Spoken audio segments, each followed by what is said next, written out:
Welcome to the Survive, Scale, Soar podcast. Hear and learn through the success of others how to build the life and business you deserve. Learn to overcome failure, what it means to seek out growth, and how to become the best possible version of yourself. And now, here's your host, coach, entrepreneur, husband and father, and author of the #1 best-selling book, Survive, Scale, Soar, Jeremy Williams. And welcome back to the Survive, Scale, Soar podcast. I'm your host, Jeremy, and today we have a success talk, and it's going to be an awesome episode. I have as guest Joe Evangelisti. I could do a whole podcast on just introducing this guy. He's got best-selling books like Multiplicity, The Legacy Wealth Blueprint. He's the CEO of Legacy Developers. He's a coach. He was a builder at U.S. Navy Seabees. He has the Storage Syndicate. He's a husband, he's a father, just an all-around great guy, and really excited about what he's going to bring to the show. Joe, welcome. Appreciate it, Jeremy. Thanks for having me, bro. Joe, give me a little backstory of who you are and how you came to this place where you're doing all these amazing things in business and in life. Yeah, when you ask me that, the first thing that comes to my mind is like Andy Frisella used to have this saying. He used to say that overnight success takes 1,035 days or something, or 3,650 days, right? It took him like 10 years to be successful. So yeah, all that success stuff you're talking about took me 15 years to figure out, but we're finally starting to break through into different directions. And I really started out as a son of a construction guy, drywall contractor. My dad was the first entrepreneur in our family, and so like construction has always been in my blood. I grew up on construction sites. I just loved it when I was a kid, like watching, something turn into something nicer or something, more beautiful, creation, that whole concept. And so, I got lucky right out of high school. I went into the military and I was able to be a builder in the U.S. Navy Seabees for about 6 years. And those are the construction battalions in the Navy. A lot of people don't even know they exist. But we got to build and do cool shit all around the world and in all different cool locations. And soon after that, started flipping houses, and fast forward today, we're building self-storage facilities all over the world, all over the country. Yeah, that's awesome. And I really appreciate you saying that, because when we talk about success, there's that flash in the fry pan, right? Where somebody's like successful overnight, and that's just really doesn't happen. Oftentimes they burn out. They are that flash in the fry pan, and it's that success. It's that doing things over time, being consistent, having that fortitude, not giving up and pushing through. That's the true success. And those are the things that are going to last a long time. So you're currently doing the Storage Syndicate, and you're working on developing these different sites across the country. What made you jump from residential investment to going into that commercial side? Yeah, I think a lot of people have different journeys, but for us, it was kind of burnout. We're flipping about almost 100 houses a year. The last year, we decided to take stock of where we were. And remember, Brian and I, my business partner, sat there and talked about it. And we were like, man, we did 88 houses this year. How many you want to do next year? You want to do 120? You want to do 110? And he was like, bro, I don't ever want to do 88 again. And I was like, thank God you said it, because this was the most miserable year of my life. Like, the problem with the business is it's really, really hard to scale. I'm not saying it's impossible. There's people out there that are doing it, but they're doing it with massive, massive teams. And, we had about 45 employees at the time, and it was just so transactional, man. It was money in, money out, money every single week. It was like chasing our tail for closings, and, closings are getting pushed, and the buyers are having a hard time getting a mortgage commitment, and they want a home inspection, all these things that, we would do the work as a flipper to put a really nice product on the market, and then it would still, get beat up over the course of the next couple of months, with inspections and everything else. And so our margins kept getting smaller and smaller, but the transactions had to keep going. It was like this conveyor belt of houses we had to keep buying in order to keep everything moving. And I was like, you know what? I got to find something that's more scalable, that's more functional, that's more effective and efficient, that I can build with a really great culture. We had a really not so great culture back then, because we were just hiring people to fill seats, and our leadership wasn't really the way it was. And I take responsibility for that. Like, fast. And, now I look at it and I'm like, you know what? I love what we're building. I'm doing about 10 times the revenue, 10 times the profit. And I have about a quarter of the size team that I had back then. So, we made the shift ultimately to get more scalable and efficiency, and, it worked out. So tell me about that. And I imagine some of that comes from the military and I heard you talk about this in a recent conversation with a circle that we're also involved with, is I really tuned in to you having, placing a lot of importance on team. Oh yeah. And tell me a little bit about that and why team is important, the right people in your world. Yeah, it's not just important. I think it's everything. I mean, there's few things you can do out there without great people on your side. When we started Legacy, part of the reason was, and the reason we called it Legacy was I really wanted to build true legacy wealth for people on our team, our investors, ourselves. I wanted to build over time. And when you're doing transactional house flipping, it's like I'm borrowing $100,000 from you, Jeremy. I'll give you 10%. I'll send it back to you in 6 months, and then hopefully you'll give it back to me again. And again, it was transactional. There's no long-term, wealth.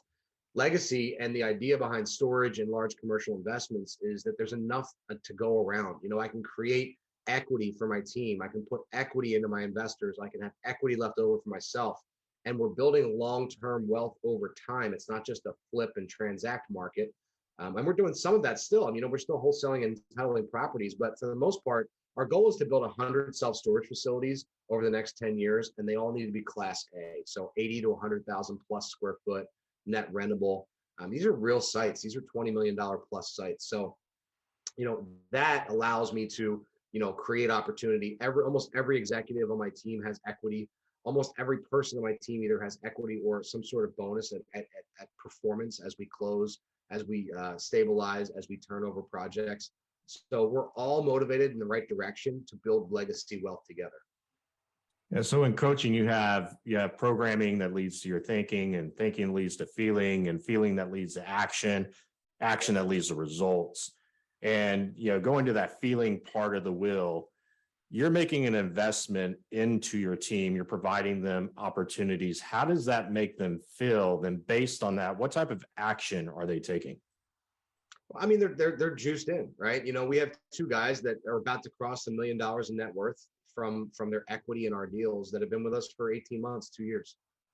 So I always say, like, money is the root of all evil. Money is just a tool. Money does not make you a worse person. In fact, it probably amplifies the kind of person you really are to begin with. But what it does is it allows you to do things. It allows you to do things for your family. It allows you to be, to take more vacations. It allows you to give back and contribution in much different ways, which is really what we're all here for, right? Growth and contribution and next level. When you have money, you can do that. And so, obviously our team feels like they're part of something, because they are, and they are getting paid, appropriately for helping us, launch this thing to help us scale it. Yeah, I love that. I appreciate you bring that up about money too, being a tool. It flows in and it flows out, and it gives you more options. And I had a mentor that, that was what she shared with me, is it gives you more options to do more things. And her big thing was giving. And, the level she was able to give at, it was just something that I'd always admired and what I've instilled in my business and being able to do. And you can't do it unless you have the tool. So I love that you address that. It's not an evil thing. It's just a tool and how you use it. And it does amplify, right? 100%. Awesome. So you've got a great team, and you're building this opportunity, and you're helping, you're investing. What are some of the core values that you think you have within your team that maybe other organizations that are looking to do the same thing should have? Yeah, my favorite core value is actually, we have this rule called the 70% rule. At 70%, it's a go, right? Like, I want to train a team of problem solvers. And in fact, we say great leaders create great leaders, right? Like, you can't be a leader if you're not solving problems, right? You can't lead people if you're not showing them how to solve problems and showing them how to lead. So the 70% rule basically says if you're 70% sure, it's a go, right? There's no questions, there's no thoughts, there's no second guessing. You don't have to take it to your manager. You don't have to figure it out, because what I want my folks doing is learning as they go. And I want them micro failing along the way so that they can continue to get better. With most organizations, what happens is that the guy at the top has got his thumb on everybody, and he's trying to micromanage all their decisions. And before you make a decision about a $20 purchase, make sure you run it by me, and I'll let you know if there's an $18, way to do it somewhere. I don't want that, right? I want my people being autonomous. I want them understanding that problem solving is growth. When we solve problems, we get to the next level. And it's not about me getting to the next level. It's about all of us growing together and getting to the next level. So that's probably one of my favorite core values is just solve the problem, right? The problem's in front of you, seek it out, go out there and solve it. Let's level up. Let's do more. Yeah, we live in a world with a bunch of complainers when we should be out there problem solving. And when we do that, great things start happening, not just in our business, but in our life as well. So I love that core value. So you're working on some projects currently, but before we get into that, I just want to ask you, what is your biggest challenge that you're facing right now as a business owner? People. I'm always looking for great people. Right now we're trying to fill 3 different executive spots, and I'm constantly on the move trying to find people that are going to help us, grow and get to the next level. So, it's not that I would say it's a problem because they're out there. It's just, that's my biggest puzzle to solve right now. Awesome. If somebody's listening to this today and maybe they're getting started out in their business, and like you said, it took you 10 years to get to a place where you start seeing the successes stack up, what would you do to inspire them or encourage them just to keep going and pushing forward?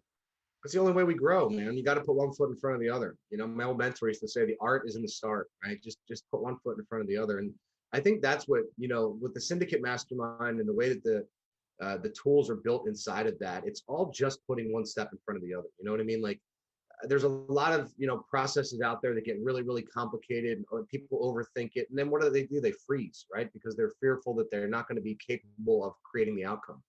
I would rather do micro steps. And before you know it, you look back and you're like, damn, I just walked a mile. I think just starting is the most important piece of it. You'll wake up, 15 years later, building big ass sites. Yeah, I always ask my coaching clients every week, and it drives them nuts, but there's a purpose to it. Is, what were your wins this last week? And they're thinking, okay, I'm looking for the big thing, right? And every once in a while, there is something really big that pops up that happens for them. I'm looking for the small wins, the stackable wins. And I tell my people, you can be anywhere you want to be in a period of 5 years. And when you get there, I know you're going to have a feeling of, how did I get there? And just look back at all the small wins that you had over time and that you just kept pushing forward through it. I'd say, Jeremy, like, I don't know, I imagine you're kind of close to I'm 42, right? I'm in that place right now where I feel like, holy shit, if I don't enjoy the journey, I'm going to be old, and I think that's part of the problem is so many folks, they don't realize that now is the journey. Now is the time to be happy. Now, if you're not happy now, you're not going to be happy with money. You're not going to be happy with success. You're not going to be happy when that plastic trophy is sitting on your bookshelf. You got to figure out a way to enjoy this shit. And if you don't enjoy it along the way, you're just going to waste your life. You got to figure out how to make that switch, make that move, stop letting fear hold you back. Do your thing, because, man, life goes fast. So saying that, like, what is mindset's everything, right? When we start, we look at mindset. What do you do to work on your mindset every day? Well, a lot of things: journal, meditation, asking myself bigger questions. I'm constantly trying to figure out, as a visionary, I think our job is to make sure that not only do you have the right people on the bus, but they're in the right seats. Like Jim Rohn said, you got to think about their unique ability. What drives them? What are they passionate about? What are they interested about? And you got to kind of like open those doors up for them and say, hey, by the way, this isn't working. This might work. And so that's, a high level problem solving to me is like, how do I put the chess pieces in the right place on the board to give me the best chance to win? Yeah, that's awesome. All right. So I want to get into what you're doing right now. And what is a passion project that you're working on that you might be seeking some help or maybe some investors? Tell me a little bit about that. Yeah, my biggest passion is been for a long time is veterans affairs and veterans, issues and needs. I was a vet. I served. I certainly didn't. I came back with all my limbs. I came back, mostly mentally sound. And unfortunately, I think it's a massive issue that our country faces. People don't realize that we're sending these guys and girls out there to war, and they come back and they're disfigured and they have it's the rest of their life that they're living with these things. And they just don't get enough attention. They don't get enough care. They don't get enough, money. They don't get enough action. They don't get enough anything. So that's one of my biggest drives right now is raising money and putting it in the right places for, the right veterans charities to get it. That, and, I've been big lately on Operation Underground Railroad. There's a massive, it's always kids and vets with me, right? It's like, I think if you can if you can help somebody along the way who is deserving, or like kids that, they haven't even started, so giving them a leg up before they have a chance to go down the wrong road, I think is huge. And, Operation Underground Railroad, if you haven't looked into it, it's crazy, the statistics that are out there and what's really going on, behind the scenes. Yeah. And it's huge. And it's a conversation that's not being had enough. And so I commend you for doing that. I saw the other day, I think you were working actually on a housing project for vets. Was that what I saw? Yeah, we're doing a veterans housing project. And this is the crazy part about our supply chain issues right now and the world of, commercial construction. We got a 47-unit apartment building completely done. I mean, broom swept, furniture in place and everything. And we have 47 families, many of which were homeless or are homeless, that we're expecting to move in the last 2 months. And, they're living in shelters with whole families. And we're missing a metering part, like the metering, electrical metering part that makes the thing actionable. And it's like on a 15-month back order. So, I'm putting the APB out to everyone I know in the electrical industry. I mean, it's an Eaton part, EATON, which is a very popular, common, but I mean, I'm literally messaging people off of LinkedIn that are like executives at Eaton to try to figure this thing out. That's amazing. It's so devastating what's happening with our economy and the supply chain, and hopefully that changes here very soon with some new leadership. And we talked about leadership. We need some leadership in our country. Sure. So thank you for sharing that. That's amazing. Tell me a little bit about your storage syndicate. I know I get some questions on that, and would like to be able to maybe point some people to you that have an interest in the storage syndicate. Yeah, it's I think the term mastermind kind of gets overused a lot of times because, what's the real definition of that? When we talk about the syndicate, I really think of it like an old school syndicate. Back in 50, 100 years ago in the mafia, they used to, like, all the families would come together, right? And like they were all competitive in a way, but at the same time they knew that they could grow a lot more together. Right. So they'd all meet up, and then you get the concrete contract and you get the trash contract and you get the high rise contract or whatever. And they would share their ability to grow together. Well, that's what a syndicate is. And our syndicate is really designers, developers, accredited investors, people with very little real estate knowledge that are out there trying to learn to find deals for these folks, and they can get a piece of the action for bringing the deal. It's amazing, again, what you can do when you're building a $20-25 million facility. A person at Bird Dog in a deal getting 3, 4, 5% equity in that deal is life-changing. So if you put in the work, it doesn't matter if you have experience or not. If you're able to put in the work, there's a way for you to get involved. The storage industry in itself is, in my mind, the strongest commercial sector right now for the next 10 years. During COVID, retail took e-com's crushing retail, big box, all that type of thing. Offices are starting to become like, whether or not we need them or not, is everyone going to work from home? Are they going to come in? So office space took a hit. Apartments are amazing as an investment, but they're super hard to get into. They're super competitive. Everyone seems to be there. Storage for me, I think, is the next 10 years of commercial real estate in the United States.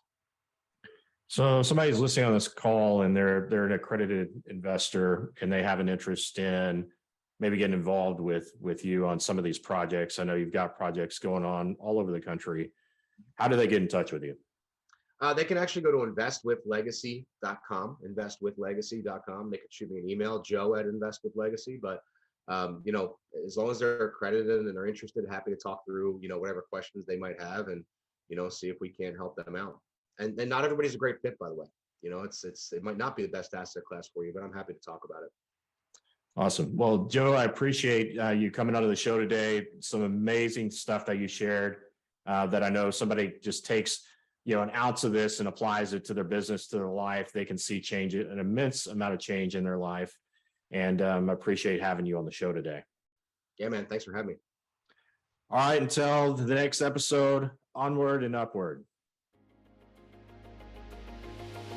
Thank you for listening to the Survive, Scale, Soar podcast. If you heard something that made a difference in your life today, share it with someone that might benefit and subscribe so you don't miss the next episode. Learn more about the host of this podcast and coaching services offered by Red Hawk Coaching by visiting www.redhawkcoaching.com.